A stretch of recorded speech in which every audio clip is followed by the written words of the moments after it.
Welcome to day 2 of classroom setup. It's about lunchtime now. Had some other stuff to do this morning, so I'm in for a few hours this afternoon.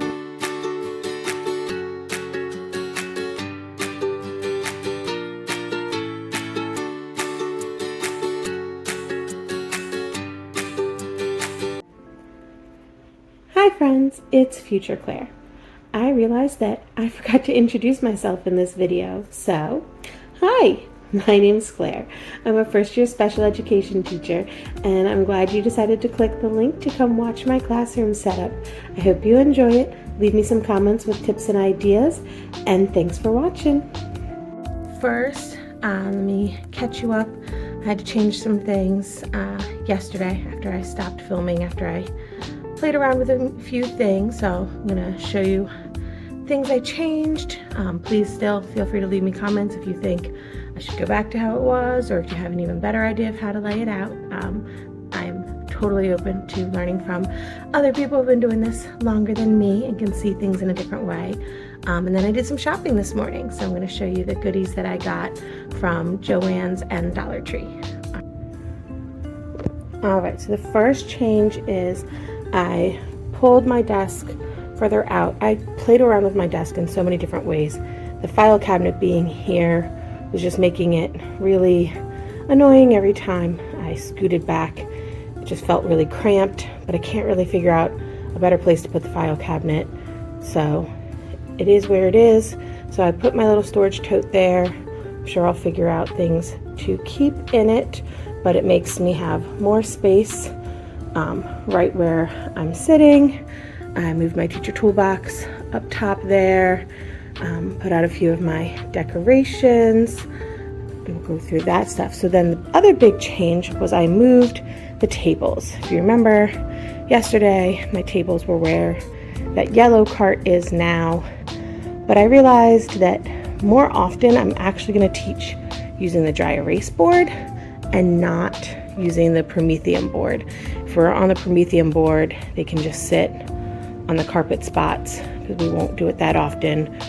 More often we're going to be working at the tables, and I'm going to want to be able to write on the dry erase board. So those are two of the big changes. I moved that bookcase over against the wall, still trying to figure out what I'm going to use it for, and same with this cart. I had inspiration from other classrooms I've seen where I wanted to kind of create a sensory path someplace in the room that would have, like some tape marks on the ground with zigzags for them to walk and places to jump and spots to put their hands and do like wall push-ups, or just a little movement path, kind of like as a reward for them when they do their work with me, to be able to get up and do that instead of putting on like a video on the board. So I'm trying to figure out where I might put that, because now that I moved the chairs here, there's a lot more open space here in the middle. So yeah, I'm going to be working on that. And now I'll show you what I got when I went shopping. Alright, so here are the things that I got when I went shopping today. I'll start with Joann's. Only got 2 things there. Probably going to go to Michael's because they have a little bit more other stuff that I want, but I found this piece of blue fabric in the remnants area, and it was also 50% off, so I'm hoping it might be able to fit in over these 2 panels up at the top of the bulletin board to kind of make like a sky. I don't know, I didn't measure it, I just bought it on a whim. If it doesn't fit up there, I'll find someplace else to use it. I might need it to cover some of the, I can't point. Anyway, the storage over there. I might be able to cover up some of those panels if I don't want the kids to be able to see everything that's over there. So there's that. And then also on sale, I got some pillow inserts. So yesterday I showed you that I had gotten my pillow covers, but I forgot to get pillow inserts. So now I have the inserts, so I'll be putting those together. And that was it from Joann's. More stuff from the Dollar Tree. First, I got a big giant coloring book. I'm just probably gonna go through and rip out. They seem to be perforated, so I'll rip out a bunch of the pages and have them available either for bonus work or, as I mentioned yesterday, my other special education teacher told me sometimes the kids just want a break and they need to come in and they just sit at her desk and color. So these will be my options for them if they come in and just need a break to color. Even my SCIAs can come in and take a break to color. So I might get some of the adult coloring books for them for that. I also got 2 of these. I've seen these in a lot of the videos that I've been watching for teachers who are doing classroom setup this year, and several of them mentioned that they were big enough to hold a piece of paper. Now, unless my Dollar Tree has a different size, but this looks like the same one that they were picking up, these do not hold a piece of paper. And that's okay, but I just want to make sure. I will show you guys. So this is a sheet of labels, but it's the same size, and it does not fit in. You can fit like a composition notebook sized piece of paper, so I would guess that these are, I don't know, maybe 9 inches by 7 inches. So I will probably, my thought for using them is that if I've got some manipulatives and some things that I need to take with me when I go to a classroom for services, I can use these. They won't hold full pieces of paper, but they can hold other small things that maybe I need to carry. So I got some of those. Can't ever turn down when I see the 3-packs of these on sale. I had some already, and I might go back and get a second set now that I think about it, but they're great to put a pack of crayons in each one. So again, if I'm working with students, I can just hand them one of these for them to use for crayons. So that's exciting. I found this little fidget. It's just like a string of balls and beads that are all linked together, so they don't come apart, but kids can sit there and just move it around. So a little fidget, either for my calming corner or for at my table if the kids need something to use in their hands. Some inspirational message rocks. This one says dream, imagine, and believe. So these will go on my desk, and they will go near this little wire basket. And again, saw it, thought it was cute, fits my decorations. Not sure what's going to go in it yet. Might be some small like candies, like peppermints and butterscotches, again for when adults come by, not for the kids. But it also might be where I put my keys or my sunglasses, because I can never seem to find those. But it fits my theme. I got this Jot craft paper. So at other schools that I've been to, sometimes they'll have big giant spools of colored paper, and a lot of teachers will be able to use that for their bulletin boards. I'm new to this school. I don't know if that will be available, but right now I'm coming in way earlier. Teachers don't report to work for 2 more weeks, maybe even 3. Can't do the math, but a while.